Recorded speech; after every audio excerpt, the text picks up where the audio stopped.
Hayley. There we go. So, hello everyone, and welcome to the Talking Stick Show. So, I am so happy to have Hayley Trezise back on the show. Hello, Hayley. Hi, Dal. How are you doing today? Yeah, I'm good. I'm good. A little bit tired, but good. The sun's shining, and yeah, it's a good Sunday morning so far. Good. And you had a busy day yesterday, you said? Yeah, running a ceremony in the wild, should I say, and with 14 women. So it was an amazing day. Challenging because of the rain. We had to start a fire, and the two firekeepers were just incredible. Yeah, because that rain could seriously put that fire out, and oh my God. It reminds me of I did a ceremony probably about 5 years ago, and it was raining that much in the wind, and you're there with the sage and you're like putting jumpers around it and everything, and at one point it's just like, this isn't going to happen. And it was interesting you say that, because have we got an echo, Hayley, on anything at all? Is anything open? I can hear an echo. Is it on me? Right, one sec. I can't hear at my end. Oh, no, you won't. I think it might be. There we go. 1 second. Right. Sorry about this, everyone. I'm just double checking that. I can hear a strange echo going on. All right, 1 sec. I'm just going to check the Facebook. 1 second. So yeah, as I was saying, it's interesting you say that, because Jamie Carl, my friend who's a bushcraft instructor, was on the show last week, and he was talking about that, how we kind of when we grow up, we always say, all right, we can have a fire when it's dry, when it's clear, when it's this and that, but we've kind of lost that skills. And it's interesting you brought that up, it's important to learn how to create that fire, isn't it? And kind of go out your comfort zone. And there's a real deep spiritual connection, isn't there, when there's rain and there's wind and you're there trying to manifest the fire. Oh, that's so true. It's so true. And I remember being in the circle of these women around the fire before it was lit, and just like really saying, hey, let's drop down and connect to this rain, because we're here for a purpose. The rain is here to show us something, and and we need to get this fire going. So we really need to vibe it up here. And yeah, and it was but because we sort of had that moment of connection with the rain, everyone sort of accepted it, and it was almost like it was just so much part of the day, because there was acceptance there, and it became, there was a lot of laughter and a lot of fun around it. So it in some ways it's perfect. Outstanding. And that's it. The programs do come in where you're like, oh shit, this fire's not going to go out. And like you say, it's important to disconnect from the rain. I've had a bit of a journey with that, and I see you do a lot of swimming in the rivers, and my journey with cold water as well has completely changed in like the last, say, 8 months, where I'm having cold showers, I'm going out in cold water, because I feel like I've had the bit of the inner shadow, I kind of like my comforts a little bit, and I was really sticking to that, and it wasn't growing me. So I decided to do cold water plunging and go in cold showers and stuff. So it's a similar topic, that you're having to kind of reprogram everything you've been learned and the conditioning as a child. Yeah, exactly, because we sort of fear it. So we walk, I was saying yesterday, we hide under umbrellas or our jackets, and we want to, huddle into shelter. But if you kind of break that away and just, accept it for what it is and embrace it, it just gives you a completely different perspective. And, it becomes accepting, and you don't have that feeling about it. So I wanted to get you on the show today to talk about a few things which I have been experiencing myself. One sec here. I'm just going to plug my microphone in and see if this changes the echo. I've just got a little bit. Just bear with me, everyone. I've got a bit of an echo on my side, so I'm just gonna see if this will change it. All right.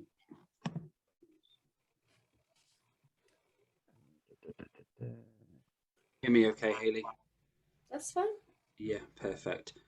Is Facebook open on your side, Hayley, at all? I'm just trying to to see where this is Oh, coming. let me have a look. Let me have a look. Or is it opened on mine? Does it need to be open? No, it just closed down because sometimes there is an echo. Okay, there we are. How's that? Hello, hello, hello. Hello. There we go. There's no echo, I think. Oh, that was me then. I think Yeah, it's Facebook gone. was open behind. There we go. So perfect. So I wanted to get you on the show today to talk about something what I've been experiencing. So I've not spoken about this on the show. I thought I'd wait until you came on the show to kind of go into it and have that intention of putting the focus into it. My father passed away probably about a month and a half ago, almost coming into 2 months, and I know you've gone through a similar experience, Hayley. So I felt like we needed to really talk about death, talk about life, and what we go through. And I'm sure everyone can connect on the show, listening in the future or the now, about a loved one they've lost, because we go through that transition of life and death around us, especially when you get a bit older. You seem to have a lot more because everyone gets older, people passing on to the next road. So I'll let you start really about death and about your life and kind of how things have gone, and we'll kind of just go where universe needs to take us. Well, I just am very intuitive when I don't think about things before I talk about things, or I try not to, because I feel being in the present moment is good. But what's interesting is just feeling into how I'm feeling from you, hearing you speak and watching you say that for the first time here live to me, but also to an audience too, not just live, but in the future too. And I think death is something that is very shied away from because of that feeling that I'm feeling now, and perhaps I feel you too. There's a kind of there's a nervous thing because it taps into the grief. And we don't want to face that grief because it's pretty horrible. It makes us kind of go inwards and tears erupt, and you kind of, it bubbles up and you feel that, and it's a really unpleasant place to feel into. And I feel that on the flip side of that, these talks that we're having now, and when I've witnessed so many other people, talkers especially, Stephen Jenkinson's is an amazing one to talk about death. And it's needed because it's so hushed and hidden away. And I feel the more we talk about that process of end of life is people will begin to accept that it's life. It is part of our life journey. We're all going there.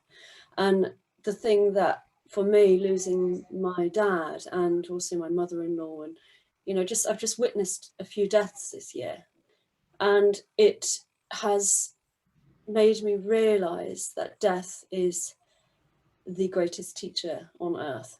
It certainly is for me. I can't say that for another person, but when you look at the reality of death, when you really, really face death, literally face death, it just makes you realize about life.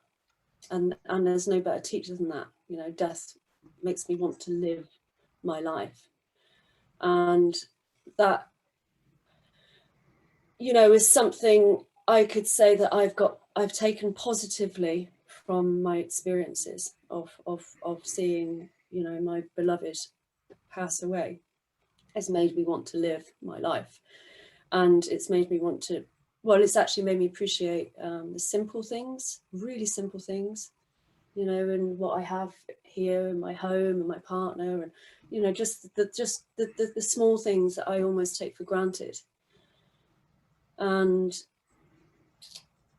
yeah, I mean, I suppose I could, the process of I don't know. I mean, I could carry on and on. I'll try to maybe give you a break. So we'll go into, so say they have like the Western perception on death and how the different countries look at death and see death. Let's talk a little bit about, so what is the society, so not our own experience, let's talk about the collective of say England and where we are of death. What is death, how they treat death. Let's talk a bit about that and the mechanics of that before we go into our experiences of it and what we can do to help mourn and let go and stuff. Well, I mean, our culture is very, I mean, we're not taught it in school. That's one thing. We're never told, we're never prepared as a child for what will happen, because it's just so fear. There's so much fear around it, and I understand. I actually understand why there's fear. Of course, it's loss. You're losing somebody that you love. So I understand the fear, but when that's built up and not spoken about, when it comes, which it will, in every human person on this planet, death, they will be faced with death in one way or another, whether it's an animal, a loved one, a friend, or partner, or children. We won't be, we're not prepared for it, quite simply. Whereas other cultures, it becomes a part of that the death process is learned very early on, and it becomes accepting, and it's not morbid, it's not dark. A lot of people think, oh, death is really, dark and morbid. Don't go near me. Don't want Yeah, to talk yeah. about it. Don't want to think about it. I'll go to the funeral. That's it. That's And there's there's two things as well of it's people are afraid to cry. I think maybe I spoke to you about this in our last show. Actually, it's just rung bells. We're afraid to cry, yet grief, when we're at funerals, I see people, and even I've done it, like I hold back, and I'm holding myself back because I don't want to cry in front of people, or I don't want to feel that thing. But there is so much power in letting it all go and properly grieving. So when we're at funerals, typically there are some crying, but when you see the funeral crying, meaning that it's such a release. I mean, it feels uncomfortable, but it's just like there's such an incredible release when everybody's crying. And in cultures, that is all celebrated or encouraged. There's some women, I can't remember what culture, but they actually go around, and their job is to go into funerals or to families, and they grieve with the family, or in funerals, to encourage people to grieve. And that's like, I think that's amazing. outstanding. Just one aspect. And that's something which I feel is very important. It reminds me of my story, really. When my grandma passed, sorry, when my dad's dad passed away, my granddad, I'd never met him before. He passed away when my dad was going through puberty. So when my dad was very young, he lost his dad. And apparently, speaking to my auntie, they weren't allowed to go to the funeral at that time. So he wasn't allowed to go to the funeral, and they weren't allowed to talk about it at all. They had to support the mum, and that was it. And they had to not talk about things. So let's talk a little bit about how being honest and being open about feelings, and not to take things personally during that time of death, during the funeral process, because things do get a bit polarized from family members and drama, and it's always important to just keep talking and maintain that peace. Yeah, I mean, especially for children, like your dad experience, that's so common, isn't it? Like people don't take their children to funerals, and because they don't want them to see it or feel it. I mean, it's all relating to what we're talking about.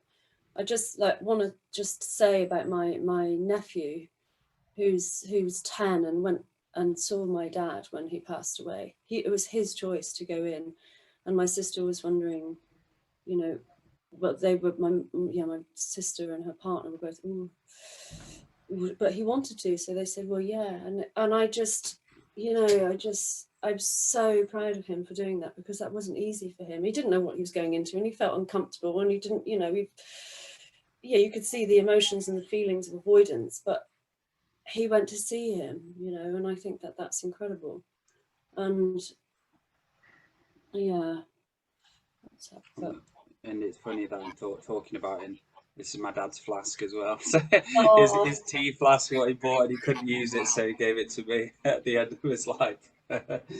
But that, yeah, it's very true. I remember when I first saw someone who passed on, my grandma, they asked me, they came in the room and they said, would you like to go see her? And I don't think my sister went or my brother, but I went to see her, and it's a real visualization, and I'm glad I did go to see her, because I saw what I saw was, it was not nice. It was quite traumatizing as a young age, but I could see the difference and the correlation between the spirit and the body, and what the spirit was and what the body was. And when I saw my grandma passed away, I was like, wow, it is just a bag. It's a vehicle. It's something she's been using, because all of that life has completely disappeared from her, and all what's left is the skin suit, or the instrument she's been using herself to go around in this human experience.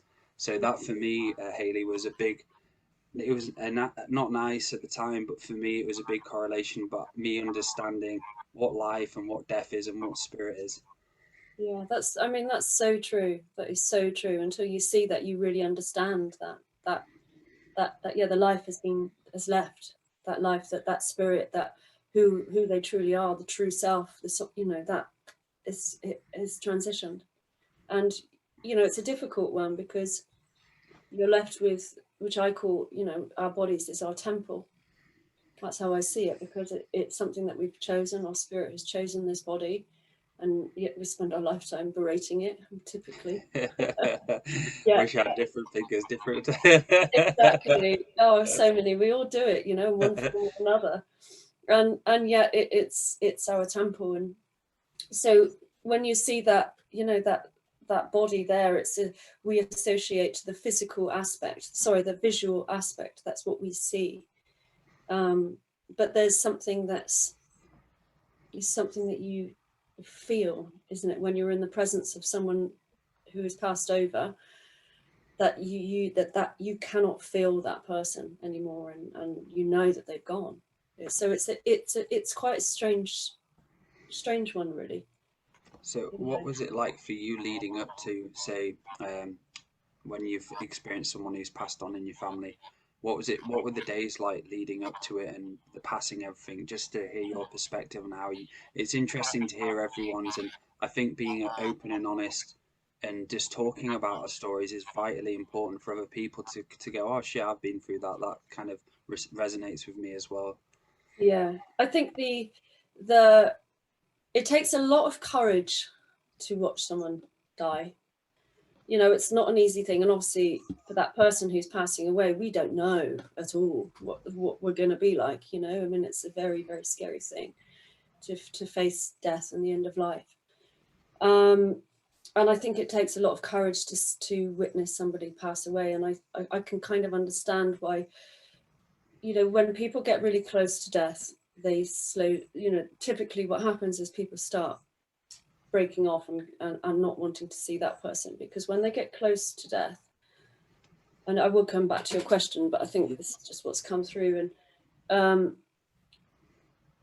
as the closer they get, their deterioration becomes very rapid.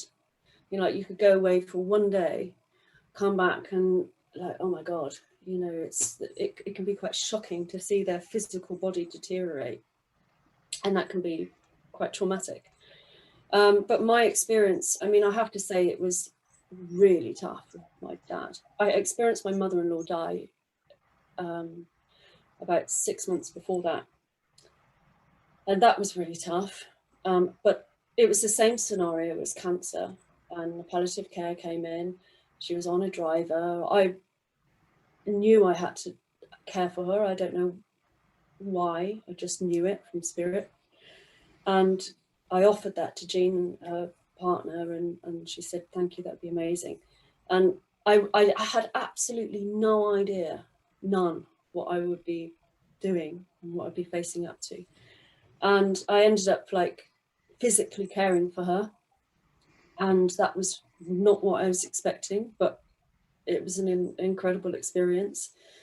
And also kind of realizing, because I was slightly out of the family, I was holding the space for everybody as well, and I didn't know that that's what the role was at all until I was in it. All I knew was I had to be there. And I lived in their house for 2 weeks until she passed. And then the family was holding the space as well. And they were around, and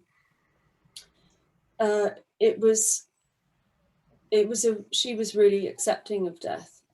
This is the difference of when I say about how people are different, and we don't know, you know, like you and I are very, you know, we're very spiritual, and we're very, you know, we accept death, but I've wondered, actually, I don't know how I'll be when I die. I might be a nightmare.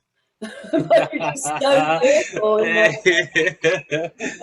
but you know, I think that's, and it's really made me realize how unique we are as individuals in life. But that experience really, it was quite life-changing, really, because it was the key into making me understand, because part of my work, because I'm a shamanic practitioner, is working obviously with the spirit world all the time. And one of the things is psychopumping. So I'm helping the spirits in the spirit world transition that are stuck in the middle world. So that's something I'm very used to. But when you see someone die, that's a different thing, because you're actually there in the process of that spirit actually passing over. And then I was there, like, doing whatever that happened spontaneously for me, and as she passed over. But it was life-changing for me because of that fact, because I realized, one, the importance of death, and the importance of, if you're able to, because we don't all have the choices of being with loved ones who pass over, but if you're able to, I think it's the biggest blessing anybody could experience, for you as being in that presence, no matter how difficult it is, but also for the person who's passing away, you know, being held by family and being in that comfort. That is something that has become so important to me. And then obviously my dad was diagnosed with cancer 6 months later, and within 6 months, very rapidly, he deteriorated, and there was nothing they could do, and my dad was petrified, and it was really, really tough, and he couldn't have, I would say he couldn't have wished for anything better regards to us being around. We could not have given him anything more. You know, we were all there, my sister, my mum, my nieces, my partner, my sister's partner, always around him, caring for him, looking after him. And he was at home, you know, and I think that's the other thing. That was a blessing. But it, you know, I cared for him for about a month and a half, lived at their house, and towards the end I wasn't getting any sleep at all. I was up constantly, like up all night. He was just up all night, every night. My dad was. Yeah. And that's it. It's really appreciating, and what can we learn from death? What can I learn? What can you learn? What can everyone else out there learn from death? And appreciating life. And that's one of the things you look back at, like when my father, so my father's tumor was very rare. It was one of the rarest brain tumors out there. It was like a 3%, 2% chance of you getting that tumor, of how aggressive it is. So instead of like a regular tumor, it grows like a spider web. So it grows one side, then it'll grow apart into another bit, and it'll just completely take over like a web. So it was so difficult, and for me, not knowing, I think limbo is like the best word to describe it, when you're in that process where you know someone's passing away, and you're just in this complete limbo mode where you don't know what's going to happen, and it's like you don't have any control over anything, and you've just got to literally be there, be in the now, like you were saying, in the present, how important that is. And for me, those moments of having those that time with him, but you look back and you're like, oh, I wish I would have spent a bit more time with him, but had a bit more of this time with him. But it's you fully can see, and when he deteriorated, it got to the point where you love him enough to be happy that he's passed away, because there's a point where his health, he couldn't write anymore, and that was a telltale signs that you knew his brain, he couldn't walk. He looked like he was his weight all lost on one side. He had like skin and bones on one side. It was like this person there. And for me, it was just appreciating him, and know that my relationship with my dad, even though it had its ups and downs, I love him eternally, and I love him, and I forgive him for absolutely everything. And that's my responsibility. And I kind of wanted him to know that, really, at the end of the life, even though we've had our ups and downs in the past when I was a child, that I forgive him for everything. I don't give two flying fucks about something what happened. I've let go of that. I've done a lot of self-work on that. And for me, it was just about plain and simple being his son and appreciating the time with him, even though it was strange. What was it like for you, the last few months? For me, it was just you're in bed and you're thinking about things and you'll think about something else. And like you say, there's just not much sleep as well. Absolutely. I couldn't agree with that more. I mean, that's just such a beautiful story to hear you say that as well. And I think that's really, I really hope that people listen to that, what you just said as well, because it's really important. And I think in some ways that's why we were really blessed to be able to have that time and that chance, knowing that our fathers were passing away. So it gave us that time to really look into ourselves and think, my dad's dying. So what can I forget about that? What can I do now until this time? And to be able to be with him or be with them and say to them, I flourish them in love and forgiveness and let it all go. We had that opportunity to be able to do that, and I think that's a blessing. And I think if anybody has that opportunity, I mean, this is really me speaking from my heart, to anybody who has the opportunity, especially if there's disruption in family units that you can't forgive and you hate. There's a lot of hatred. There's, families are difficult, aren't they? So but if you have that opportunity to be with that person for their end of life, don't miss it. Absolutely don't miss it, because it releases them, their spirit to pass on, but also it releases ours to live. And I think, yeah, That's so true. And it felt like when I look back at it, like when I was growing up, it felt like I had a lot of that inner child, kind of like, the world's against me, or my father wasn't good enough, my mum wasn't good enough, all of that stuff I had to deal with, which if people are listening, I'd highly recommend to work on that stuff. And forgiveness is one of the greatest tools we can all start with, and is a basics of spirituality. And I feel if you can't forgive, the spiritual path's not for you, because spirituality hand in hand is forgiveness. It's about acceptance. It's about letting go and allowing things to be things. And yeah, I remember the last conversation I had with him when he was more present, where so my dad never ever talked about anything really, never talked about relationships, anything like that. He talked about comedy, like he had a laugh, he took the piss out of everything. But as soon as it came to talking about himself or anything, he never did that, or he never talked about me, my memories and stuff like that. And the time where I felt like he was mostly present is when he started talking about my childhood, taking me to cricket, doing this, doing that. And I just thought then, I was just like, that was for me a big realization of how much I love him, and how much I kind of do regret a few things, like we all do when someone passes away, of just appreciating him being my father, taking away all spiritual stuff, just being his son, him being my father, and enjoying that, like enjoying time with my mum now, enjoying time with my family now, and just making sure I make memories more and more, I forgive and have some fun and enjoy the human connection, enjoy my partner more. And because you know that, like you say, life and death is always amongst us in every single form, outside, inside, the autumn, winter, summer.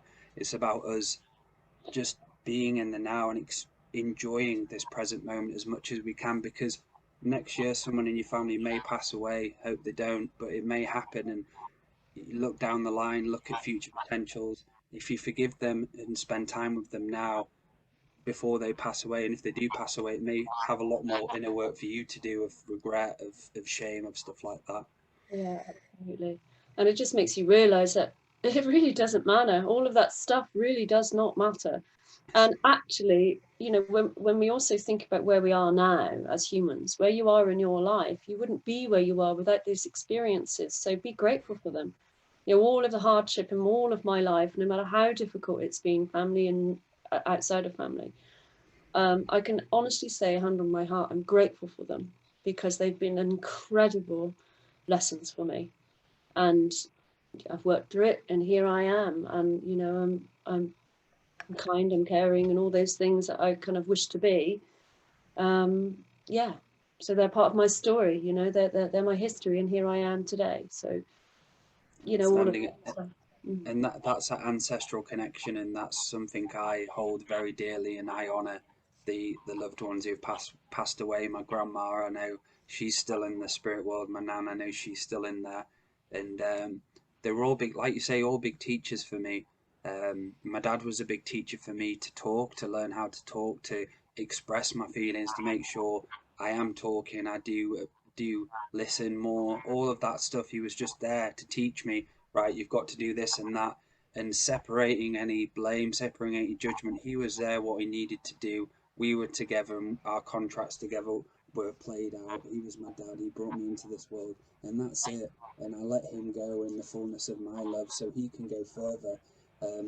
I feel it's important to talk about this. So the passing away stage, what was it like for you when the death happens and they pass away? Because it's a very, very different energy, isn't it? It's a very strange, special, but not nice, really strange energy after the passing.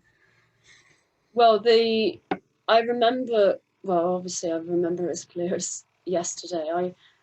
We were all sort of caring for him in the room around. We knew he was close, and I went downstairs and made a cup of coffee. This is at my mum and dad's house, and I just walked upstairs with these two coffees, and I was just stood outside, and I opened the door, and I was just looking down, and I looked over, and I just knew that he was going, and I looked at him again, and then I watched his breath, and I was like, it's slowing down. And I remember just putting the coffees down and then just sitting next to him, and I'd watch to make sure that I felt, and I just remember looking at him, and then I just said to everybody, he's leaving us now. And my sister and my mom, my sister and my mum, my sister's partner were in the room. They just what? Everything got a bit hysterical. And then they said, how do you know? I said, I don't know, but he's leaving us now. And it's so weird because you can never, ever, ever predict how you're going to be in that situation at all. And no matter how much you think you will be or how you will be, you just cannot, can you? And I was there, and all I remember, my sister was telling me this, and I can't remember much about it. My whole body was shaking, and my sister was everything was chaos and emotional, and the energy was just like that because he was going, you know, it's like a panic in the room. Yeah. And I remember my body just completely shaking and whatever was happening. And I was just talking through. It was the most bizarre thing that was happening. And I was just talking through, he's still with us. He's still with us. Yeah, he's very close now. And I was just going like this until I said, yeah, he's taking his last few breaths now. And then he did. But it was the most, when my dad died, it was the most, everything was so crazy and fearful before with my dad. I mean, I'm not going to go into detail. It was really extreme. Yeah. That when he passed, it was the most peaceful moment I think we could ever have wished for. You know, because he just, and my mum kept saying this, you know, his breath just left. It just left. It was like he accepted all of the things, and he was in that place, and he just left. And that, you know, everything was chaos, and whatever was happening for me, and all of the chaos was happening, but there was a peace there. That was,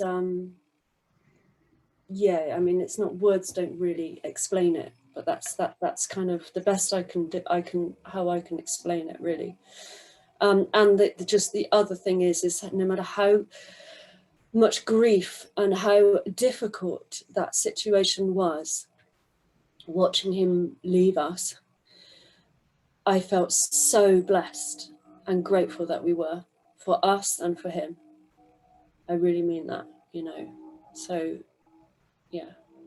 Outstanding. And that, for me, when my dad died, it was, I think we went visited the day before. We decided to go visit him randomly. It was just like, right, let's go see him for the day and spend the day there.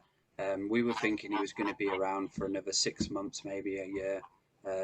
But my own honest opinion, I think he had the chemo, and I think that made him pass away quicker, the chemotherapy.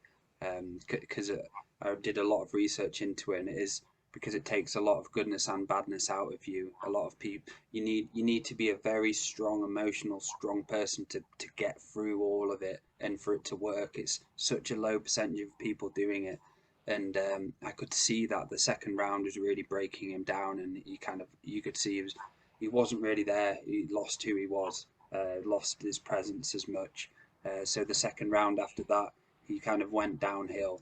And that day it was funny because I went round and you could tell he was a tiny bit agitated. Like you say, I won't go into too much detail of what was going on, but he was a bit agitated, and he so when I was younger, I used to go to Morrison's and get this southern fried chicken, what he used to absolutely love.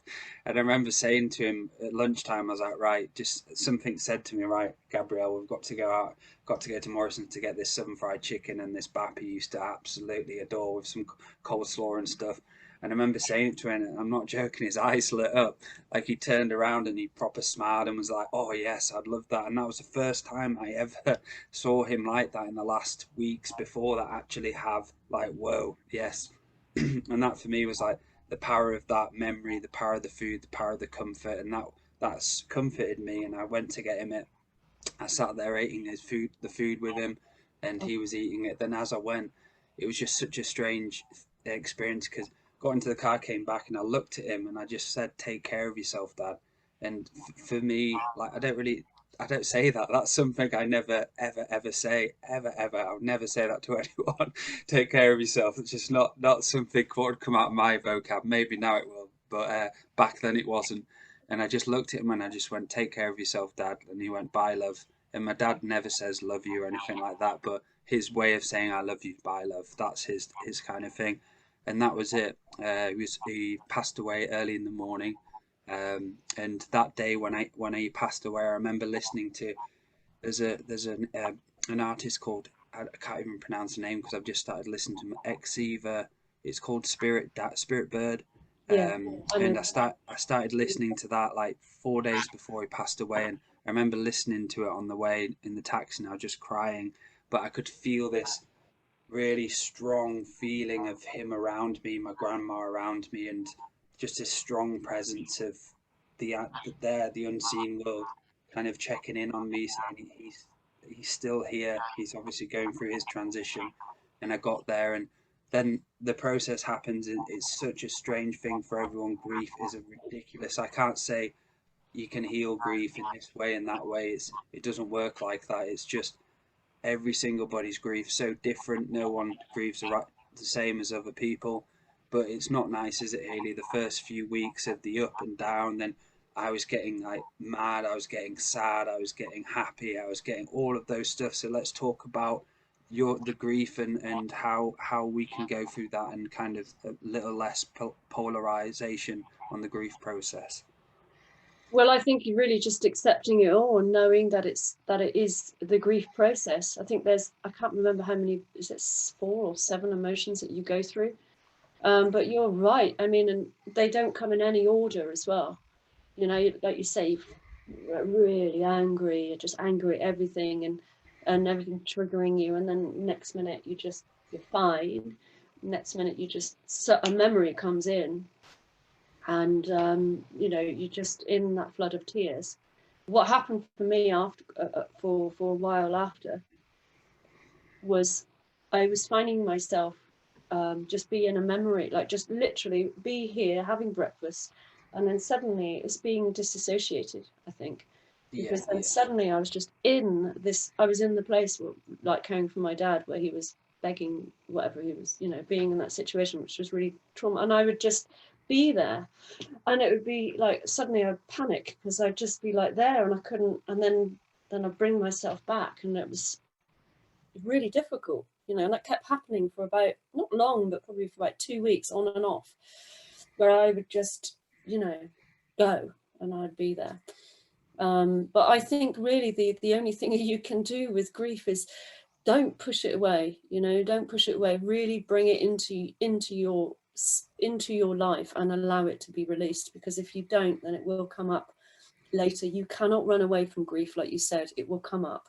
So if you avoid it for 10 years, at some point something will happen, and it'll come out maybe not in a tearful, angry way. Maybe it'll come out physical. You know, your body starts becoming ill. But dealing with grief I really feel is totally essential, and not to be afraid to cry. You know, I mean, obviously we don't want to cry forever. There comes a point, but you know, and with something, when you lose somebody, it's a scar, isn't it? And it's always going to be there, and sometimes it's going to get tender, and accepting that sometimes it's going to get really sore and tender, and allowing that to be. That's just a part of the death process, I think. That's it, and not taking things so, like, forgiving as well when he does pass away, forgiving yourself, forgiving other people, and because it does get, for me, I was just in the state where I would think about a memory, or I'd visualize, like, you know, us as kids and stuff like that, and that would kick me off. And it was always the memories what kicked me off, where I'd start going into them, and I'd realizing that, and you get those realizations, don't you, where you forget they've passed on, and you're like, all of a sudden you're like, oh yeah, they've gone, like that. Oh, There's yeah. all the time that happens where I'll be like, oh yeah, and then I'd think, oh shit, he's passed away, hasn't he? Like, Oh, definitely. And it's, you forget, don't you? Like, even like it's the little things, like not receiving a text, or, you know, you suddenly think about, so, oh, I lost dad, and then it's like, oh my god, no. And it's like, no. Or you want to say, you know, you want to say, there's some things I've been wanting to say to him, you know, that have come up, and I'm like, I can't say those things, and it's like, oh. But it's such an interesting thing, isn't it? Like what you said about the guilt thing. There's things that you always think about that you regret, or you feel guilty about, and wish you were there, or wish this and all that stuff. And, you know, and that's so common when people pass away. We put it on ourselves, like, wish I did this. But in reality, you know, it's such a ridiculous emotion to have, because you can't change anything. It was perfect as it was. And yeah, it just doesn't matter. Yet we as humans tend to do that. So let's talk a little bit about, so when your loved ones did pass on, was there anything, you don't have to share everything, or was there any moments of, like, because a lot of people experience this, and I've experienced this with my grandma as well. You have strange dreams, or you have synchronicities which come up when they do pass on. Songs. I've got a really cool story. So there's quite a few stories actually. Yeah, there's quite a few, but now I'm thinking about it. Was so when my nan passed away, my nan, bless her. So every single body's death's so different, and everyone, I believe, is contracted to have different deaths, and that's their way to go out. And for my nan, bless her, and I know she's passed on, and she's in the blue road of spirit, and she died. It took her, I think, 6 hours to pass away, and she was literally, my mum was saying to her, please just, would like what my granddad just wanted to shout at her, please just go. She was holding on to dear life for about 6 hours, in and out, and it was not a very nice way. And the day before that, I went to see her. I looked at her and I started crying. Then I went over to Woodlands pub and went for a drink with, like, my uncle and everyone. And when we were sat down, all of a sudden, what came on was a song from 1940s or 1950s. It's such a rare song, and it's her favourite song she wanted at a funeral. And it came on, and this song, I've never heard of it in my life. And my mum just looked at us and she goes, "This is Nan's funeral song." And it's such a rare song to go on, and that was, for me, was a big realization there. And the next story, I won't share all of them, but I'll just share a few. The next story was my grandma when she passed away. I had a dream that I sat down with her, and it felt like Atlantis, but it felt, there was a few pyramids and there's a few other things around, and there was a big, like, Ferris wheel with sacred geometry lit up, and it had, like, loads of lining of silver, of this, like, flower, and loads of different geometry lit up. And I sat, and I was on this rock with my grandma, and she was young. She was about 20 odd years old. And I remember looking and just talking to her, and she was so healthy. And I knew that was a huge visitation dream for me, to say that she's absolutely fine. And my dad, when my dad passed over, there was another dream. I was sat in my old house, and my dad I sat next to my dad. This was only maybe a week after he passed, and he opened a family album, and he was showing me memories as a kid, but I've never seen these pictures before, but I remember them as memories. And he was showing me each page, and I could see myself and him in a different memory, and a different memory. This isn't a physical book. This is just something what I was seeing. And I remember him looking over, and I just gave him the biggest hug. Then I woke up, and I was like, wow, he's the universe telling me that he's still with you and still here, but in the unseen world. That's amazing. That's such beautiful stories, and it's amazing to recognize that, isn't it? You recognized those that are and taking that as a real blessing and a, you know, taking it forward. Yeah, I'm not going to add to any of your stories because I think they're perfect as they are. I've got a few more, but I don't want to go into too many of them with you. But it was great because it was my realization that for me, Hayley, was faith. It was all a big coming back to how important my faith is and how ingrained it is into me that I have. It's like a knowingness, the faith of there's a knowing that there is the world, infinite world out there. There's this finite world, and the micro macro, if you want to call it that. And for me, it was the biggest thing what I have got out of my dad passing away is my faith has grown more strong.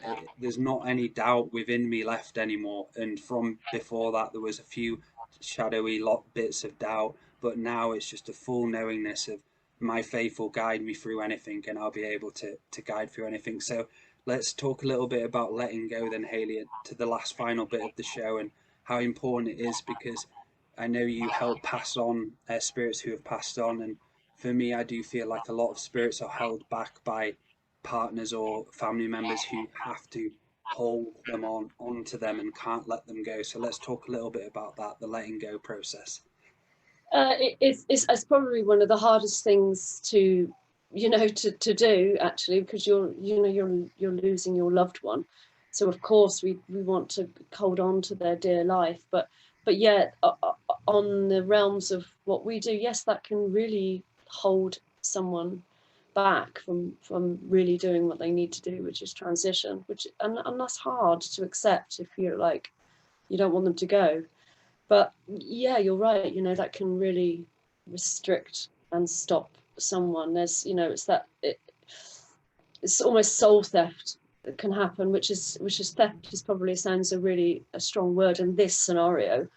But you know, you know, if you imagine that spirit not being able to, being pushed and pulled through, you know, not being able to let go, and it takes great courage to be able to do that, to say, like what your mum and your mum did, and your uncle, I think you said about your granny, just, you know, it's time to go, it's time to go. That's, you know, that's courageous, and so the right thing to do, you know.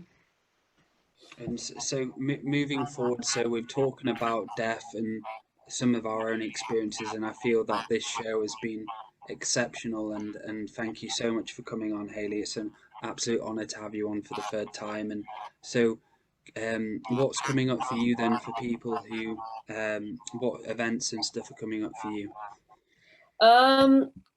Oh gosh, I have to think. Well, I'm doing another 6-week sovereignty course starting in the 2nd of November here in South Oxfordshire, because that's the other thing as well that's happened from all this death going on in my life, is that it's just made me We forgot comedy. We need to talk that. exactly. Quick detour comedy.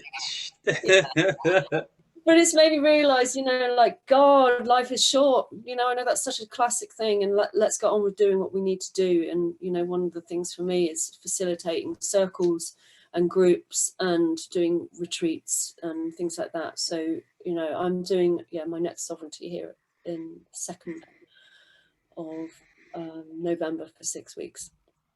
And yeah, I've got other things going on, online movement starting in November as well. And and yeah. I'll be definitely coming to that one. I Brilliant. think the last time I couldn't come, I think I tore my ligaments on that time. I wanted to come and ended up tearing all my ligaments in my wrist. So I was wristless for about 2 months or something. Oh no. Yeah, no, this was probably when my dad was diagnosed. I ended up going skateboarding, fell over and tore my ligaments. And yeah, it was horrible. It wasn't nice. I was in pain for a long time, and Yeah, I'll be going to that in November, and I highly recommend it. I've been to a few of them, and it's what needed. It breaks up a lot of dark, dense energies and seriousness from myself. So yeah, I'm definitely going to be doing that. And we actually touched about this morning when I messaged you, or you messaged saying the importance of laughter and comedy, and that's another thing. We'll quickly add of just you go talking about how important breaking everything up now, breaking the seriousness up with playful and comedy. Yeah, I mean, quite simply, that is just so important. Death can be so serious and mundane, yet it's a part of us. And yeah, what you just got to bring lightness to it. You've got to bring that humor and the play and the trickster, and yeah, which is very much part of me and my work. If anybody comes to any of my circles online or in physical form, definitely would understand that the trickster and the playful fool is present. It's important for Outstanding. this work. Thank you. And I appreciate you, Hayley. Thank you so much for coming on, and thank Thank you. everyone as well for listening, subscribing if you're on YouTube. And yeah, we'll be on next week for next week's show. Thank you for listening. Thank you, Hayley. Take care. Thanks, Dale. Bye bye, everyone. Bye bye.